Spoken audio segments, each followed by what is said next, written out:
Auto Tata Motors यांच्या वतीने सर्व मान्यवरांचे स्वागत करतो। आज स्टँड अप इंडिया यांच्या माध्यमातून वाहन वितरणचा कार्यक्रम होणार आहे। आलेल्या सर्व मान्यवर व्यक्तींचे व पाहुण्यांचे शुभियान ऑटोतर्फे स्वागत करण्यात येत आहे, सत्कार करण्यात येत आहे। या कार्यक्रमाचे प्रमुख पाहुणे अशोक बापू गायकवाड,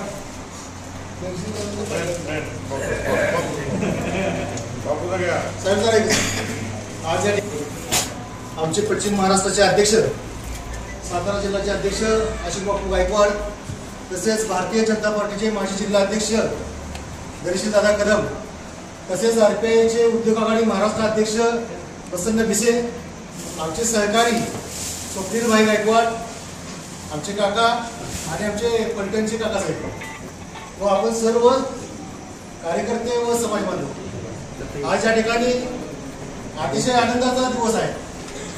त्या स्टार्टअप आणि स्टँडअपची जी स्कीम आहे शासनाची, या स्टार्टअप आणि स्टँडअपच्या स्कीमच्या माध्यमातून अखंड महाराष्ट्रभर म्हणजे आमचे अशोक बापू गायकवाड आहेत, आमचे प्रसन्न भिसे आहेत, त्यांना उद्योग आघाडीचं ज्यावेळेस राज्याध्यक्षाचं पद ज्यावेळेस बापूच्या माध्यमातून मिळालं, रामदास आठवले साहेबांचं एक असं स्वप्न आहे की प्रत्येक गावागावात या स्टार्टअपची योजनेचा लाभ घेणारा प्रत्येक कार्यकर्ता आपला तयार झाला पाहिजे।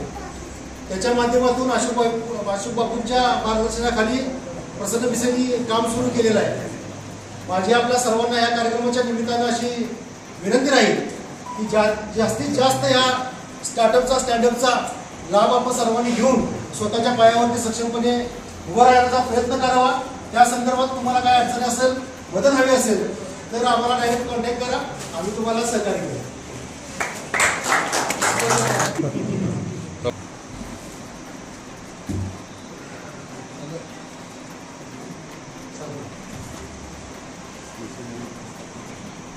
त्यानंतर उद्योग आघाडीचे राज्याध्यक्ष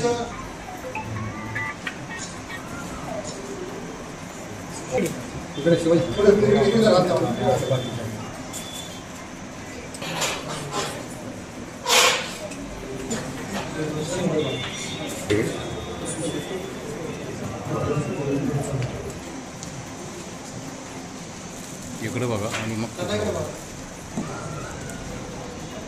सर्वांचं ॲक्च्युली थँक्यू।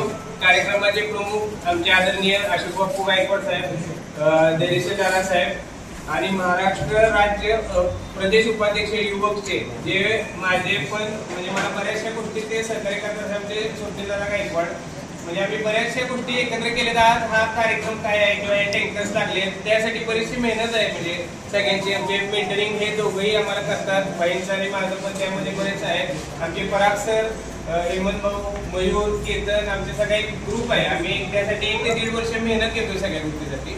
आम्ही first of all HPCL, IOCL आणि BPCL या ज्या PSU कंपनी आहेत त्यामध्ये आम्ही टेंडर फिल केलं, म्हणजे स्टार्ट पासून 2 मिनिटात मी आवडतो। आम्ही ते टेंडर फिल केल्यानंतर आमचं टेक्निकल इव्हॅल्युएशन होतं, रिव्हर्स ऑप्शन होतं, त्यानंतर आम्हाला वर्क ऑर्डर येते।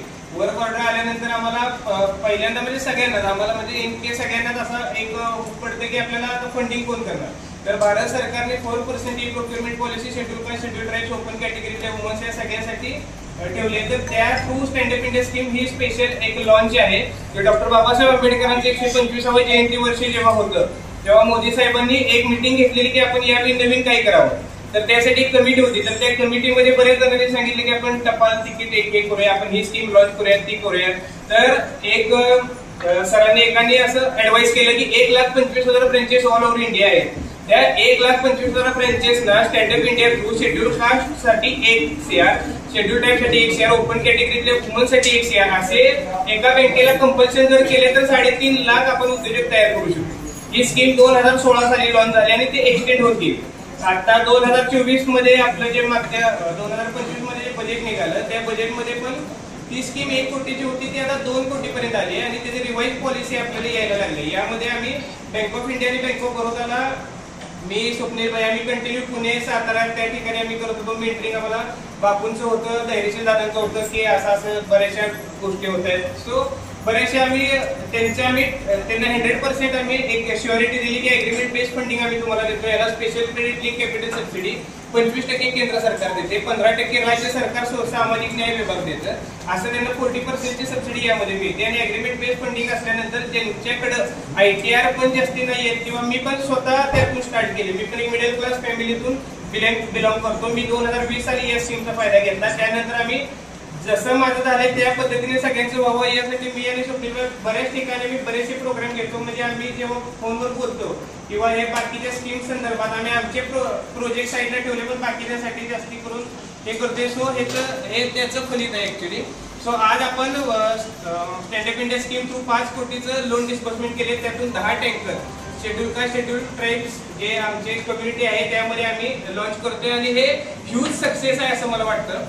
प्रत्येक ठिकाणी सातारा जिल्ह्यामध्ये, महाराष्ट्रामध्ये सातारा जिल्ह्यामध्ये 550 बँक आहे. सो आपल्याला शेड्यूल कास्टसाठी 550 कोटी आपण डिस्बर्समेंट करून घेऊ शकतो. शेखर सिंग सर जेव्हा कलेक्टर होते तेव्हा त्यांनी मला फुल ऍक्सेस दिलेला. DLCC मीटिंग जेव्हा येते तेव्हा बँक मॅनेजर सगळे असतात. सो त्यावेळी पण आम्ही ब्रीफिंग करतो.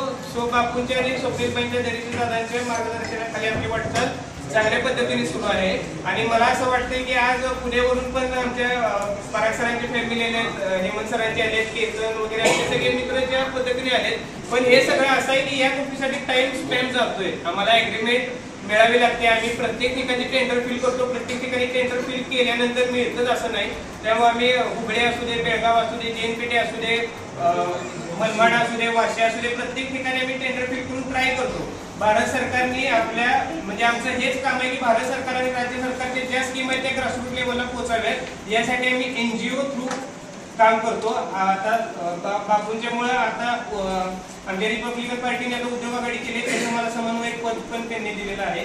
सो त्यामध्ये स्वप्नील दादांचा आणि माझा एक यंग जनरेशन म्हणून आमचं एक पूर्ण पॉझिटिव्ह एनर्जी प्रत्येक ठिकाणी जातो. आणि स्वप्नील दादांना पण विनंती करतो की जे सातारा जिल्हा आहे, जे लिडिंग डिस्ट्रिक्ट मॅनेजर आहे त्यांच्यावर एक तुम्ही मीटिंग अरेंज करावी. सगळ्या ज्या बँक आहेत, जे नॅशनलाइज असू देत, प्रायव्हेट असू देत, त्यांच्यासाठी पण आपण प्रत्येक गोष्टी सांगू. 10 लाखाची स्कीम आहे, मुद्रा 25 lakh, 50 lakh, CMEGP, PMEGP, stand up India 1 कोटीची स्कीम आहेत. अशा 5 कोटीपर्यंत स्कीम आहेत. म्हणजे 10 लाखापासून 15 कोटीच्या पण स्कीम आहेत व्हेंचर कॅपिटल फंड पर्यंत. जसं तुमचं एक मेंटॅलिटी आहे की मला मॅन्युफॅक्चरिंग मध्ये जायचं आहे, मला सर्व्हिसेस इंडस्ट्रीमध्ये जायचं आहे. सो भारत सरकार भरपूर करते पण आपण त्या गोष्टी जास्ती हे करत नाही. स्वप्नीलबाई पण प्रत्येक महाराष्ट्रभर हे करू शकत नाही किंवा आम्ही पण करू शकत नाही. तुम्ही जर आमच्याकडे आला तर त्यासाठी वाईमध्ये आमचं स्वप्नीलबाईंची तिथं 1 ग्रुप सिस्टीम सगळी ठेवली आहे. आम्ही उद्यम रजिस्ट्रेशन पासून तुमचा प्रोजेक्ट रिपोर्ट असू दे, बऱ्याचशा गोष्टी आता आम्ही त्या सगळ्या लॉन्च करतोय. महिलांसाठी जे असतील, पेन्शन प्लॅन्स असतील, त्या सगळ्या ज्या स्कीम आहेत सामाजिक न्याय विभागाच्या सेंट्रल गव्हर्नमेंटचे जे असतील त्यांच्यासाठी पण आम्ही वाईमध्ये ऑफिस केले आणि त्याचं पण लॉन्चिंग आम्ही लवकर दादा करतोय. त्याचं पण आम्ही इन्व्हिटेशन तुम्हाला देऊ. सो असं आहे. सो सगळ्यांचं तुमचं अभिनंदन ऍक्च्युली आणि सगळे आल्यात त्याबद्दल धन्यवाद. थांबतो.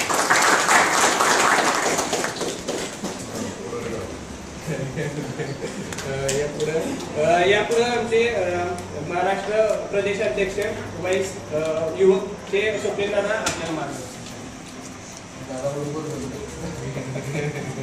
खरं तर आणि प्रॅक्टिकली ते शक्य करून दाखवलं आजच्या युगामध्ये फार कठीण आहे. मगाचपासून तुम्ही सातत्याने एक गोष्ट ऐकली असेल की या स्कीम्स ज्या आहेत त्या विशेष करून विशेष घटकासाठी आहेत. अनुसूचित जाती, जमाती आणि सर्वसाधारण प्रवर्गातल्या महिला यांच्यासाठीच्या या स्कीम्स शोधणं, त्यानंतर त्याच्यावर अभ्यास करणं, नितीन भाऊ चुकत असेल तर मला सांगा, आणि त्या समाजातल्या तळागाळातल्या घटकाचं सबलीकरण, मजबूतीकरण करण्यासाठी त्या योग्य त्या पद्धतीने राबवणं आणि बाहेर जे चित्र आहे हे खऱ्या अर्थाने त्या सबलीकरणाचं प्रतीक आहे असं आपण सर्वांनी मगाचपासून त्यांचा टेक्निकल बाजू शांतते पाहिजे. आज 550 बँका आहेत, अनेक गोष्टी आपण करू शकतो, पण भारतीय संविधानाचे निर्माते डॉक्टर बाबासाहेब आंबेडकरांना अपेक्षित प्रक्रिया जर आज खऱ्या अर्थाने राबवली जात असेल तर त्याचं जिवंत उदाहरण प्रसंगाने आज आपल्या सर्वांचं. दादा आज आपण इथं आलात, आज आपण सत्तेमधला सर्वात मोठा घटक आहात. आज देशाची सत्ता भारतीय जनता पक्षाच्या हातात आहे, राज्याची सत्ता भारतीय जनता पक्षासोबत आहे. म्हणजे ग्राउंड जे खेळण्यासाठी असतात ते तुमच्या हातात आहे, पण त्या ग्राउंडवरती खऱ्या अर्थाने प्रसन्नसारख्या आमच्यासारख्या प्लेअरला एकदा बॅटिंग करण्याची संधी जर आपल्या माध्यमातून मिळाली तर खऱ्या अर्थाने हे काम जे आज साताऱ्यासारख्या ठिकाणी उभं राहिलेलं आहे हे राज्याच्या प्रत्येक तालुक्यात आणि प्रत्येक खेड्यामध्ये उभं करण्याचं काम आम्ही सर्व मंडळी करू. आणि समाजातला उपेक्षित घटक मात्र त्याच्याकडे गुणवत्ता आहे पण त्याच्याकडं एक प्लॅटफॉर्म नाहीये, तर तो गुणवत्ता असणाऱ्या घटकाला मजबूत करण्याच्या अनुषंगाने टाकलेलं हे जे पाऊल आहे हे पाऊल इथून पुढं तसंच पुढं जात राहील आणि या एका पावलाबरोबर आपल्यासारखी हजारो पावलं त्याला जोडली जातील आणि ते खऱ्या अर्थाने सबलीकरण होईल असं मी या ठिकाणी सांगतो. आणि पुन्हा एकदा प्रसन्नचं करावं तेवढं कौतुक कमी आहे आणि त्यांच्या पाठीशी बापूंचे आणि तुमचे आशीर्वाद आहेत आमच्या पाठीमागं आणि ते आशीर्वाद इथून पुढे कायम राहतील. आणि आज 10 टँकर बाहेर आलेले 100 टँकरचा एक मोठा सोहळा आपण या जिल्ह्यामध्ये आणि माझे 2 शब्द संपवतो.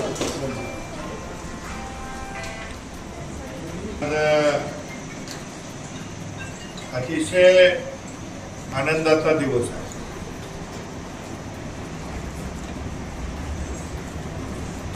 देशाचे पंतप्रधान नरेंद्र मोदी साहेब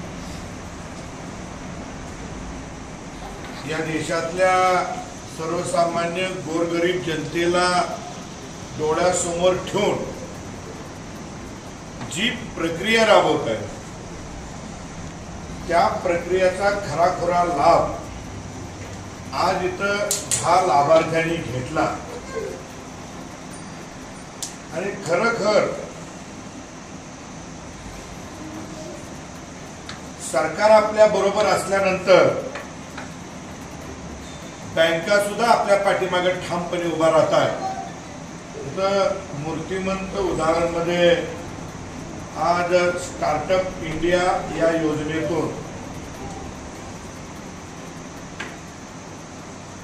इंडियन ऑइल कॉर्पोरेशन असेल, भारत पेट्रोलियम असेल किंवा हिंदुस्तान पेट्रोलियम असेल, या ज्या पेट्रोल डिझेल विकणाऱ्या कंपन्या आहेत या कंपन्याचं डिझेल डेपो पासून पेट्रोल पंपापर्यंत वाहतुकीचं काम करण्यासाठी आज 10 लाभार्थ्यांनी टँकरच्या माध्यमातून या योजनेचा लाभ घेतला. त्या या टँकर प्रदान सोहळ्याच्या कार्यक्रमाला उपस्थित असलेले आपल्या सगळ्यांचे नेते आदरणीय अशोक बापू ज्यांच्या कल्पनेनं ही म्हणजे डॉक्टर बाबासाहेब आंबेडकरांनी म्हटलं की मी ज्या समाजामध्ये जन्माला आलो त्या समाजातील लोकांचा उद्धार करणं गरजेचं आहे. डॉक्टर बाबासाहेब आंबेडकर शिकले, सवरले, लंडनला गेले, बॅरिस्टर झाले. सहज तिकडं त्यांना कुणीतरी एखादी पोरगी दिली असते ते तिकडेच राहिले असते. आत्ताची देशातली अनेक उदाहरणं आहेत की भारतात शिकायचं, डॉक्टर व्हायचं, इंजिनियर व्हायचं आणि बाहेरच्या देशातील शिकल्याला तयार केलेलं मटेरियल बाहेरच्या देशात जातं. तसे भारतरत्न डॉक्टर बाबासाहेब आंबेडकर सुद्धा तिथं राहिले, परंतु माझा समाज पिछलेला आहे, माझा समाज अडगळीत आहे, त्या समाजाला मुख्य प्रवाहात आणायचं आहे म्हणून सगळं सोडून प्रसंगी प्रस्थापितांचा रोष स्वीकारून बाबासाहेबांनी आपल्या समाजाला आज मुख्य धारेत आणले. बापूंना आठवत असेल, आम्हाला सुद्धा आठवतंय 20 वर्षाचा काळ जर डोळ्यापुढे गेला त्या काळातून आता बरंच अंतर आहे. जाती जातीचं ज्या रेषा होत्या त्या पुसून गेले. तसं प्रसन्नानं मला जास्त कळतंय, मग माझ्या बांधवांना मला नफा करून द्यायचा आहे, फायदा करून द्यायचा आहे, माझ्या एकट्याचा फायदा करून काय उपयोग नाही ना. म्हणून आज प्रसन्नानं या 10 लोकांना एक उद्योगपती केलेला आहे. बिझनेसमन केलं. याच्या अगोदर सुद्धा मी एका कार्यक्रमाला गेलो होतो. जवळजवळ 14 टँकर सुद्धा त्या ठिकाणी दिलेले वेगवेगळे प्रोजेक्ट प्रसन्नांनी स्वतःच्या ताकदीनं उभं केलेले आहेत ते समाजासाठी. तसं ते या कार्यक्रमाचे जनक प्रसन्न भैया या ठिकाणी आहेत. अतिशय IT क्षेत्रातलं एक तरुण नेतृत्व आहे, खूप अभ्यासू आहे आणि प्रसन्नाला त्यांची बरीचशी साथ आहे. धनाजीराव, तुम्ही शुभियांचे करते करलती या ठिकाणी आहात. तुमचं गाव पण चितळे आहे, आमच्या प्रसन्नाचं गाव पण चितळे आहे आणि तुमच्याच शोरूम मध्ये आज कार्यक्रम होतोय. आता नितीन आहे, वायदंडे साहेब आहेत, सगळे आपण मंडळ आहे. प्रसन्नाचे दोन्ही काका या ठिकाणी आहेत सगळे. म्हणजे आताच चित्र असं आहे बापू, एखादा पोरगा अनुसूचित जातीतला कलेक्टर झाला. बघा आता मला पुढे एक उदाहरण म्हणून मी ते कायम घेत असतो. ते कुठल्या तरी बामणाच्या पुरीशी लग्न करते आणि आपल्या समाजाला विसरतो. आपला समाज अडगळीत आहे. मला फायदा झाला आरक्षणाचा, तो कुठंतरी माझ्या बांधवाला झाला पाहिजे हा विचार घुसून जातोय. आणि मी कलेक्टर झालो, मी अधिकारी झालो, आता तुम्ही कमिशनर होता तुम्हाला तर समाजाची जाण नाही ठेवली नाही तर मग तो बाबासाहेब आंबेडकरांनी जो आपल्याला त्याग शिकवलाय त्याची कुठेतरी प्रथा नव्हती काय अशी परिस्थिती आपल्याला निर्माण. आज देशाचे पंतप्रधान नरेंद्र मोदी साहेब स्टार्टअपच्या माध्यमातून लाखो योजना या ठिकाणी आपल्याला आणते. अनुसूचित जाती जमातीतील तरुण कार्यकर्त्यांना असतील, ओपनच्या महिलांना असेल आणि हे झालं अनुसूचित जातीपुरतं. अनुसूचित जाती म्हणायचं नसतं, परंतु या माध्यमातून जर आपण उद्योगधंद्याला लागलो, मुलांना चांगलं शिक्षण दिलं तर कुठेतरी आपल्याला या समाजाचा स्तर उंचवण्याचं काम करता येईल. आज प्रसन्नानं ते केलेलं म्हणजे तुम्हाला सगळ्यांना विनंती, ज्या पद्धतीनं प्रसन्ना काम करतो आणि म्हणूनच त्यांच्याकडं राज्याचं RPIचं उद्योग आघाडीचं समन्वयक म्हणून धोळा दिलेलं. मला आठवलं भेटले की नेहमी बोलते. आता माझी पण बापू तुमच्यासारखी आठवलं म्हणजे ओळख झाली, चांगली ओळख झाली. त्यामुळे प्रसन्न बोलत असतोय आणि मला नेहमी म्हणते एक चांगला पोरगा या ठिकाणी तरुणांना मार्गदर्शन करणारा मला सापडलेला आहे. आणि त्याच्या मार्फत महाराष्ट्रामध्ये अनेक ठिकाणी या प्रकारच्या योजना राबवायला मिळतील. तुम्ही बघितलं असाल की सुरक्षित राहतो आणि देशातील अंतर्गत लोकांना सुद्धा आपली रोजीरोटी चांगली मिळावी म्हणून आपण समाजामध्ये उच्च स्तरात जावं म्हणून त्या नेत्याचा फायदा होतो. एक विचार केला, प्रसन्नानं सांगितलं की बँका कर्ज देत नव्हत्या, कुठल्याही रंजला गांधीला अडचणीच्या माणसाला बँका कर्ज देत नव्हत्या. परतफेड काय तर तुमची सगळी कोलॅटरल किंवा CGTNS मध्ये जी तुमची गॅरंटी घेतली ती कुणी घेतली हो? तुमची गॅरंटी मोदी सरकारने घेतली. त्याच्या अगोदर का दिली नाही की जा या कार्यकर्त्याला एक टँकर द्या, जामीनदार मी. असं होत नव्हतं, सरकार असं करत नव्हतं. हा फरक आपल्याला सगळ्यांना समाजातल्या कार्यकर्त्यांना सांगावा लागतो. नुसत्या समाजातलाच नाही, तो जो गरीब आहे त्याच्या मनामध्ये उद्योग करायची भावना आहे त्याला जाऊन तुमचा सक्सेस स्टोरी सांगायला पाहिजे. तुम्ही आज 10 जण आहे, तुम्ही या समाजातले या म्हणजे सगळ्यात नुसत्या समाजापुरतं बोलत नाही, सगळ्याच गोरगरिबांचं एक आयोजन झाला पाहिजे. तुम्हाला सांगता आलं पाहिजे तू ह्या योजनेत प्रसन्नानं काम केलं, आता तुम्ही 10 लोकांनी काम करायचं आहे आणि तुम्ही प्रत्येकाने 10 लोकांना तुमच्यासारखा लाभ मिळवून द्यायचा आहे. तर डॉक्टर बाबासाहेब आंबेडकरांचे जो त्याग आहे तो कामाला आला असं आपल्याला म्हणता येईल. मी परत एकदा ज्यांनी या योजनेत लाभ घेतला त्यांनी मनापासून काम करावं. योजनेत लाभ घेतला टँकर मिळाले हे काही फुकट नाहीये, त्याला थोडीफार सबसिडी आहे आणि बाकीचं बँकेचं परत देणं द्यावं. जर तुम्ही देणं द्यायला चुकला तर तुमचं 10 जणांचं काय व्हायचं होईल. तुमच्यामुळं कुठली लाखो लोकांना बँकेमध्ये इम्प्रेशन खराब होईल.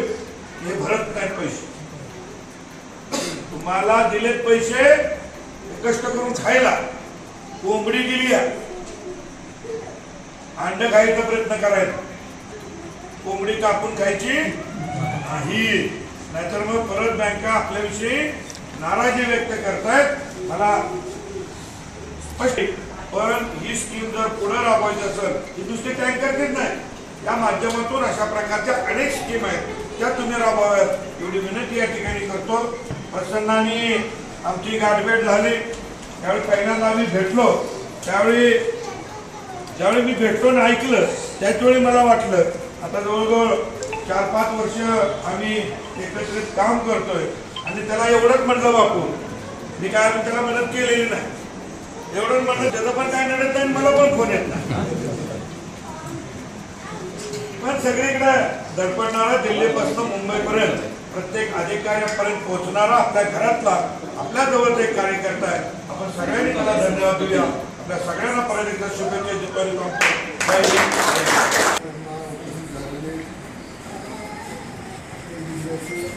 विसे, ऐवळे, समोर बसलेले सगळेच कार्यकर्ते, आमचा सागर आहे, राम आहे. खर तर काही दिवसानं मला वाटतं प्रसन्न आयडॉल होणार आहे. जे प्रसन्नाची सही घ्यायला सुद्धा आता वेळ लागणार नाही बरं, म्हणजे आपल्याला उभं राहायला गेलं. मला विसरलं तरी चालेल, पण त्यानं समाजाच्या प्रती असलेली बांधिलकी विसरू नये. समाजातला एक माणूस सक्षम झाला की त्यानं आपल्या बरोबरची 10 सक्षम केली, तर 10ची 100 होतात आणि 100ची 1000 होतात. आणि बघता बघता बाबासाहेबांचं स्वप्न पूर्ण होतं. बाबासाहेबांनी सांगितलं होतं की तुम्हाला इथं संघर्ष करता करता सबळ व्हायचं आहे, आणि इथं सबळ झालेल्याच माणसाची इज्जत असते. दुर्बळ असलेल्या माणसाला जाता जाता कोणी हात सुद्धा मारत नाही. पण जो सक्षम आहे, जो सबळ आहे, जो समाजामध्ये आपलं स्थान जन्माला घालून उभा आहे, त्याला मात्र जाता येता काय बापू बरं आहे का. त्यामुळं तुमची इथली पत वाढवली पाहिजे. आणि दादांना ती पत कधी वाढते, ज्या वेळेला तुम्ही बँकाशी सुरक्षित व्यवहार करता. आता आपल्याकडे बघतो आपण अनेकांचे सिव्हिल खराब आहेत, कोण गाडीत घेतोय, कोण हप्तेच भरत नाही. पण मला ह्याच्यातला एक अनुभव आहे. ज्या वेळेला महात्मा फुले विकास महामंडळाचा कर्ज वाटपाला सुरुवात केली, त्यावेळेला मी वाई तालुक्याचा तालुका अध्यक्ष होतो. आणि मग बारकी बारकी कर्ज होती. कर्ज किती? 5,000, 10,000, 20,000, 25,000. आणि मग महात्मा फुलेचे अधिकारी माझ्याकडे आले, म्हणले बापू तुम्ही तालुका अध्यक्ष आहात. म्हणलं बरं झालं तू आलास, आमचे 100-250 100 एक कार्यकर्ते कामाला लाव. म्हणून मी सगळ्या गावात फिरून कार्यकर्त्यांना गोळा केलं. कुणाला किरसुनीसाठी कर्ज दिलं, कुणाला पानपट्टीसाठी कर्ज दिलं, कुणाला ती कपडे खांद्यावर अडकून येतात त्यांना काय म्हणतो आपण, त्यांना कर्ज दिलं. आणि भाजराने कर्ज घेईपर्यंत गोड बोलले. महिनाभर उद्योग दाखवला. पानपट्टीवाला महिनाभरच त्या पानपट्टीत वाचला, महिन्यानंतर टाळा लावून गेला. काही लोकांनी कर्ज घेतलं, सबसिडी बँकेत ठेवली आणि म्हणले बाकीचे पैसे आम्हाला द्या. आणि मग ती सबसिडी बँकेत तशीच राहिली आणि सबसिडीत काही कर्ज फिटलं नाही. तो अधिकारी माझ्याकडे आला, म्हणला मी थोडा आता कसं करणं. योगा असा झाला की अनेकांची कर्ज प्रकरणं थकली. मी पुन्हा गेलो, म्हणलं यांची प्रकरणं का थांबवलीत. ते म्हणले पहिली दिलेली 100 प्रकरणं आलेले, त्यामुळे हे 200 थांबवले. आणि अशा पद्धतीनं आपल्यामध्ये हे निग्लेशन वाढलं आणि मग आपला विकास थांबला. आम्हाला हे 10 टँकर बघितल्यावर तुम्हाला जेवढा आनंद झालाय त्याच्यापेक्षा 10 पट मला झालाय. कारण ही मेहनत प्रसन्नाची आहे. प्रसन्नानं अहोरात्र मेहनत करून 10 उद्योजक जन्माला घातले. पण आमचं टार्गेट आहे, आढळसाहेब म्हणाले होते की प्रत्येक जिल्ह्यात 100 टँकर झाले पाहिजे. किती झाले पाहिजेत? 100. आणि अजून 90 उभे करायचे. दादा किती करायचे उभे? 90. 100 असे उभे राहिले. काही उद्योग व्यवसाय उभे करायचे की बघता बघता हा मधला जो गॅप आहे तो भरून निघेल आणि आम्ही स्टेबल होऊ. आज निवडणुकीला उभं राहायचं म्हणलं तर दादा इलेक्शनला विचारतो ह्याची कॅपॅसिटी आहे का, आणि कॅपॅसिटी नसली की दादा तिकीट देत नाही. त्यामुळे आता सध्या राजकारणाला सुद्धा कॅपॅसिटी लागते. आणि तुमची कॅपॅसिटी कधी उभी राहील? जेव्हा तुमच्या हातामध्ये उद्योग असेल, तुम्ही उद्योजक असाल, तुमच्या खिशात 4 पैसे खेळतील आणि मग तुमच्या खिशात एकदा 4 पैसे आले की मतदाराला देण्या एवढे तुम्ही सक्षम झाला की मग दादा म्हणणार बापू ही 4 उमेदवार आपल्याला चालतील बरं का. त्यामुळे तुम्ही राजकारणात आला पाहिजे. आणि बाबाचं स्वप्न होतं की जा तुमच्या घराच्या भिंतीवर लिहून ठेवा तुम्हाला या देशाची शासनकर्ती जमात बनायचंय. आम्हाला जमात बनायचं असेल तर चाललेल्या सिस्टम बरोबर चालावं लागेल. आणि मग ही सिस्टम उभी राहिली की हळूहळू इथं असे परिवर्तन घडेल. आणि मग परिवर्तन झालं की बाबासाहेबांच्या छत्रपतीच्या स्वप्नातला महाराष्ट्र, बाबासाहेबांच्या स्वप्नातला भारत घडेल. आणि घडलेला भारत एक समान रेषेवर येईल. आणि मग बाबासाहेबांसारखं तुम्हाला या समाजामध्ये एक सन्मान उभा राहील. तो सन्मान उभा करण्यासाठी तुम्ही प्रसन्नाची मदत घ्या. प्रसन्न एक असं व्यक्तिमत्व आहे की मी बघितलं, मला त्यांनी त्याशी मला त्या बँकेत बोलवलं बरं का मिटिंगला, कुठं पुण्याला. तो बँक मॅनेजर उठून म्हणला 550 कोटी तुमच्यासाठी काढून ठेवतो. हे ताकद आहे. तुम्ही गेला तर लाख रुपये काढताना म्हणून आम्हाला विचार करावा लागेल. हे तिथं बँका सुद्धा प्रसन्नांची वाणी चांगली आहे. प्रसन्नाचं काम चांगलं आहे. कन्व्हेन्स करण्याची ताकद आहे, पॉवर आहे. म्हणजे कुणाकडे नसते बरं का. आम्ही लोन काढायला गेलो तर आम्हाला 10 चक्रा मारावं लागतात. पण प्रसन्न एखादी फाईल घेऊन जाऊन बसला तर ती फाईल एका तासात मंजूर होते आणि त्यानंतर बाकीचे पेपर तयार करावे लागतात. त्यामुळे प्रसन्न आता आपल्याला इथं 10 नाही, आता 100 खेळूया. आणि इथं एक असा दादा जास्त कार्यक्रम घेऊया की सातारा जिल्हा दिपला पाहिजे की 100 उद्योजक आलेत. मग ते 100 उद्योजक बघता बघता 1-2 वर्षामध्ये 1000 उद्योजक होतील. आणि 1000 उद्योजक आपल्या मागे उभे राहिले की मग दादाला आपण आमदारचं तिकीट मागायला. आणि 1000 उद्योजक एकत्र आले आणि प्रत्येकानं 10,000 रुपये दिले तर एक आमदारकी सहज लढवता येईल ना.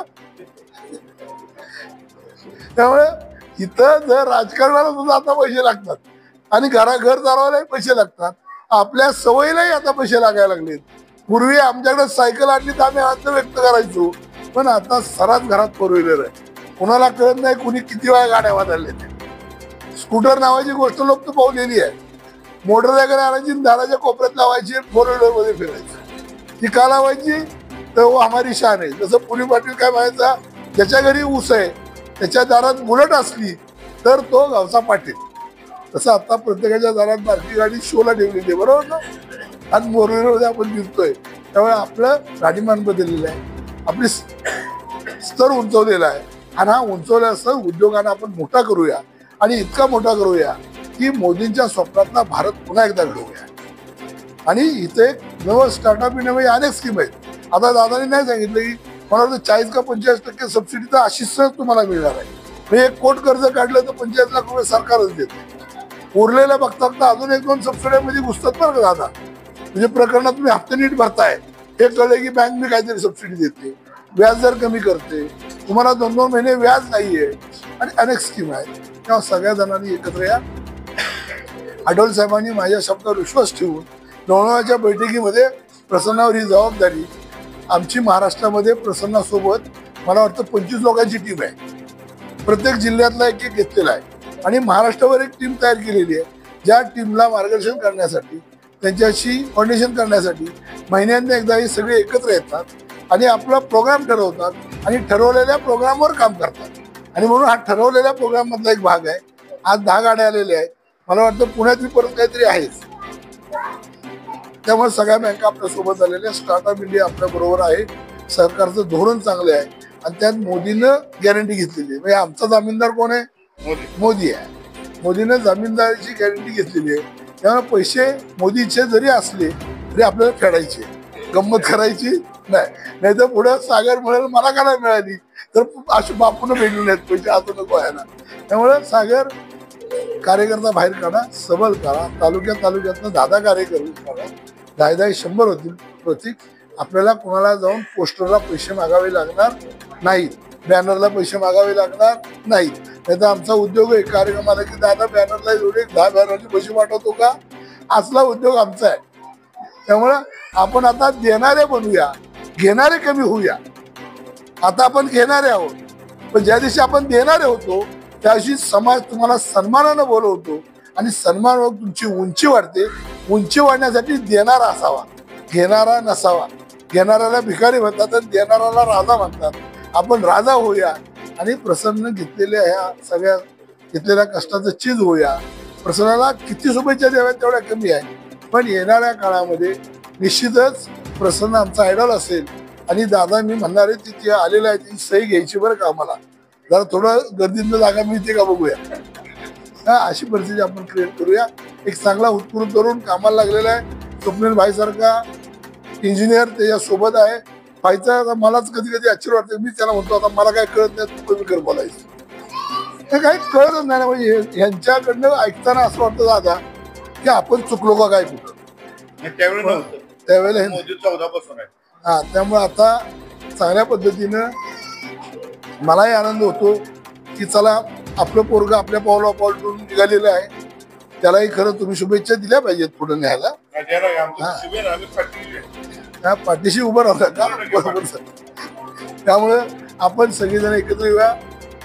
अनेक तरुण नोकरीला आहेत, त्यांनी थांबावं, व्यवसायात यावं आणि व्यवसायात कन्व्हर्शन करून आपला स्तर उंचावा यासाठी आपण त्यांना सतत शुभेच्छा देऊया. तर या कार्यक्रमाला आपण सगळे आलेला आहात. फार सुंदर कार्यक्रम झालेला आहे. टँकर येतानाच बघितले, आत याला गाडीला टँकर आत येताना आपल्याला जागा नाही, आपण आपलं मधनं आलेलो आहोत. तेव्हा ह्याच्यापेक्षा कडक गाड्या लागल्या पाहिजे की माणसाला मधनं बी नाही चालता आलं पाहिजे. त्यावेळेला खऱ्या अर्थानं चांगला कार्यक्रम होईल. खरं तर टाटा मोटरच्या सर्व कर्मचाऱ्यांचे, त्यांच्या इथले मॅनेजर ना पण पवार यांचे सगळ्यांचे खरं मी आभार मानतो. आणि या कार्यक्रमात प्रसन्नाला पुन्हा एकदा चेअरअप करतो. प्रसन्न आता लढायचं आहे, रडायचं नाही. जय भीम.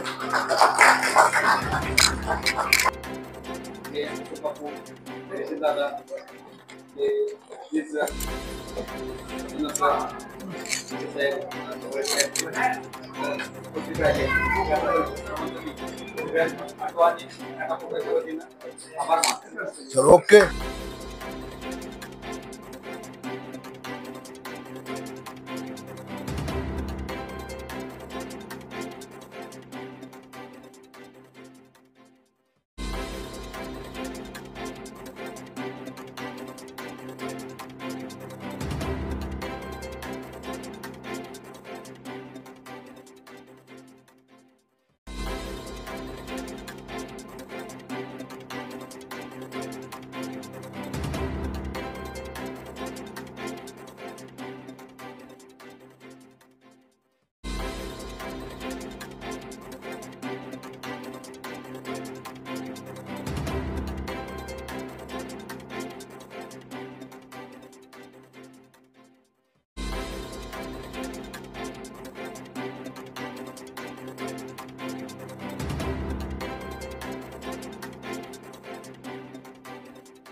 देशाचे पंतप्रधान आदरणीय नरेंद्र मोदी साहेब यांच्या चाणाक्ष बुद्धीतून या देशातील गोरगरीब जनतेला आणि मागासलेल्या अनुसूचित जाती जमातीतील तरुण शिकल्या सवरलेल्या कार्यकर्त्यांना उद्योगपती बनवण्यासाठी आमचे सहकारी RPIचे राज्याचे उद्योग आघाडीचे प्रमुख प्रसन्ना भिसे यांच्या माध्यमातून स्टार्टअप इंडिया या योजनेतून इंडियन ऑइल, BPCL आणि HPCL या तिन्ही पेट्रोल कंपन्यांसाठी एक कॉन्ट्रॅक्ट घेऊन या अनुसूचित जाती जमातीतील तरुण कार्यकर्त्यांना 10 टँकर बँकेच्या माध्यमातून वेगवेगळ्या स्कीममधून आणि याला गॅरंटी मोदी गॅरंटी अशा पद्धतीनं आज 10 टँकरचं वाटप या ठिकाणी करण्यात आलं. या कार्यक्रमाला प्रमुख उपस्थिती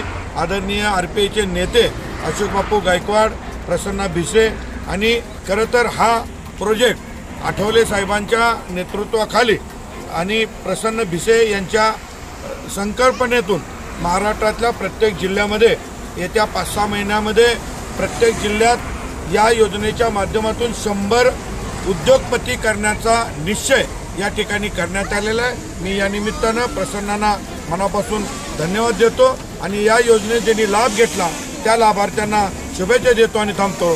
जय हिंद, जय महाराष्ट्र। आपण सगळ्यांनी निळा झेंडा दाखवून 10 टँकरचा पदार्पण सेवा घेतलेला आहे। ते 10 टँकर आपण सर्व 10 उद्योजकांना समर्पित केलेले आहे।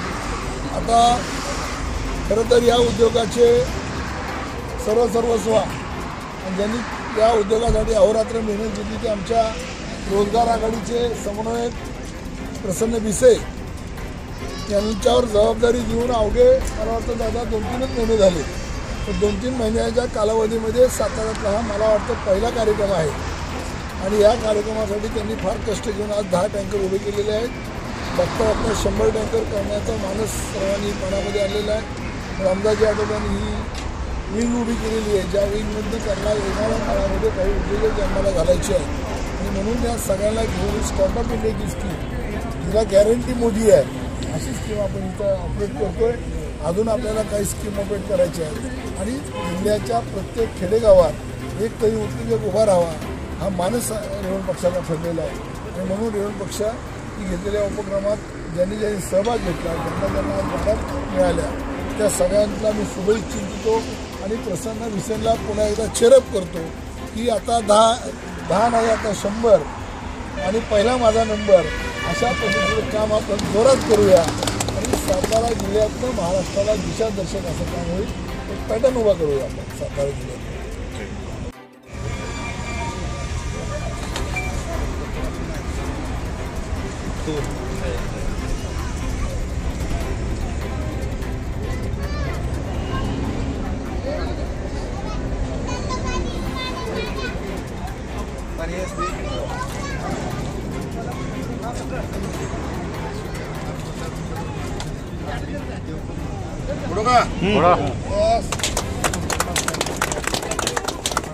टँकर आहे दादा मुरबाड मातीला हात लावला तर कारखाना उभा राहतो।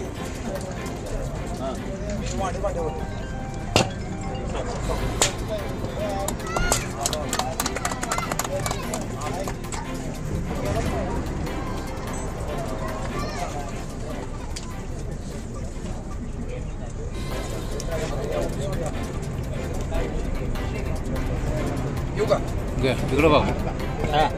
ओके फुटला